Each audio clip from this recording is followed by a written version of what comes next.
जय श्री कृष्णा दोस्तों, everyday one श्लोक के सफर में हमने 20 श्लोकों का सफर तय कर लिया है। आज 21वें श्लोक में यहाँ से जो हम देखने सकेंगे, जो हमें देखने मिलेगा वो ये है कि इस श्लोक से अर्जुन कुछ कहना शुरू करते हैं।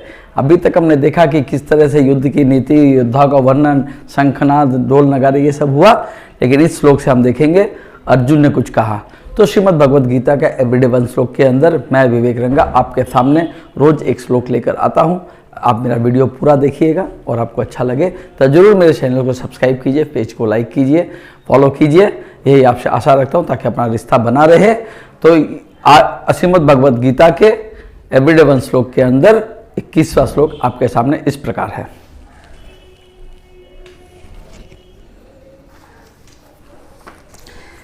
सेनयोरुभयोर्मध्ये रथम स्थापयमेच्युत यावदेत्ता निरीक्षेणं योद्धकामनावस्थिता केमराय योद्धव्यम् अस्मिन् रणसमुद्यमे।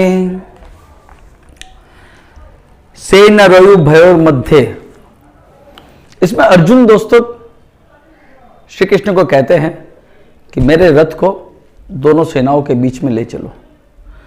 मैं इस दोनों सेनाओं के बीच में रथ को ले जाकर वहां से मैं देखना चाहता हूं दोनों तरफ की सेनाओं को।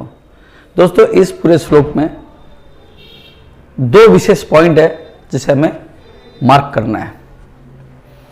फर्स्ट पॉइंट, अर्जुन किसे कह रहा है रथ को ले जाने के लिए? श्री कृष्ण को। जो श्री कृष्ण पूरी दुनिया को ऑर्डर करते हैं, जिस श्री कृष्ण के इच्छा के बिना एक पत्ता भी नहीं हिल सकता है।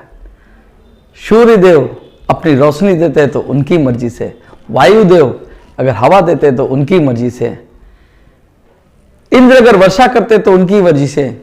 संसार में जो कुछ होता है वासुदेव श्री कृष्ण की मर्जी से होता है। और ऐसे देवता, ऐसे महान पर्सनालिटी को कौन ऑर्डर कर रहा है? अर्जुन। क्यों ऑर्डर कर रहा है? देखा जाए ऊपरिया भाषा में, अगर देखा जाए, हम नॉर्मल भाषा में अगर समझे तो अर्जुन योद्धा है और श्री कृष्ण उसके सारथी है। तो जो योद्धा होता है वो सारथी को कहेगा ही कि भाई रथ वहां लेके चलो। लेकिन ऐसा अर्जुन क्यों कह पाता है? और श्री कृष्ण जो सबको ऑर्डर करते, पूरे संसार को जो चला रहे हैं, वो हंसते हंसते अर्जुन का ऑर्डर ले क्यों रहे हैं? दोस्तों अर्जुन थे श्री कृष्ण के परम भक्त, समर्पित भक्त।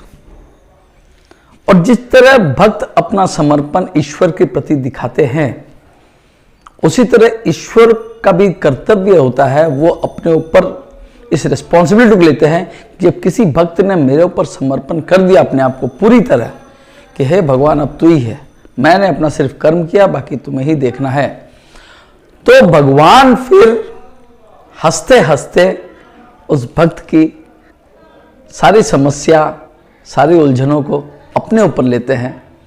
और यहीं पर यह दिखाया गया है, क्योंकि अर्जुन श्री कृष्ण के परम भक्त थे, समर्पित भक्त थे, तो उनके ऑर्डर को भी श्री कृष्ण एंजॉय कर रहे थे, मजा आ रहा था उनको, उनका ऑर्डर लेने में भी। तो भगवान सिर्फ भक्त की सेवा ही नहीं लेते, भक्त की सेवा भी करते हैं, लेकिन भावना होनी चाहिए समर्पण की। अगर हमारा समर्पण भगवान के प्रति होगा और हम अपना कर्म कर जाएंगे और भगवान के ऊपर सब कुछ छोड़ देंगे, तो भगवान भी हमारी सेवा करेंगे। सिर्फ भगवान सेवा लेते नहीं है, समर्पित भक्तों की भगवान सेवा करते भी है। तो इसमें एक ये समझने वाली बात यह थी कि श्री कृष्ण जो सबको ऑर्डर करते, तीनों लोगों को चलाने वाले प्रभु श्री कृष्ण हैं, उनको ऑर्डर दे रहे अर्जुन, सिर्फ एक ही कारण है कि वो अर्जुन श्री कृष्ण के समर्पित भक्त हैं। और भगवान भक्त का, समर्पित भक्त के जो 100% उनके प्रति डिवोटेड होते हैं, उनका ऑर्डर लेने में इंजॉयमेंट फील करते हैं, अपने आप को उनको मजा आता है उनका ऑर्डर लेने में और उनका काम करने में। तो वही यहाँ पर श्री कृष्ण कर रहे हैं। दूसरा अर्जुन ने क्या कहा, दोनों सेनाओं के बीच में लेके जाओ। अभी युद्ध क्षेत्र में समस्या क्या थी, युद्ध। अभी कंपटीशन, बैटलफील्ड क्या है, युद्ध। अगर हमें सही एनालिसिस करना अपने जीवन के युद्ध में भी, चाहे वो पारिवारिक हो, चाहे व्यवसायी हो, चाहे कॉर्पोरेट हो, कहीं पर भी अगर हमें समस्या हो और उससे हमें अगर लड़ाई करनी है तो हमें समस्या से दूर हट के हम उसके एनालिसिस नहीं कर सकते। समस्या के बीच में जाके हमें उसके चारों एंगल को देखना पड़ेगा, तो ही हम समस्या का समाधान खोज पाएंगे। तो अर्जुन ने यहां पर यही किया, उसने साइड में होकर एनालिसिस नहीं किया, उसने बीच में, दोनों के योद्धाओं के बीच में वो गए, दोनों सेनाओं के बीच में वो गए अर्जुन, और वहां से एनालिसिस का कार्यक्रम उन्होंने किया।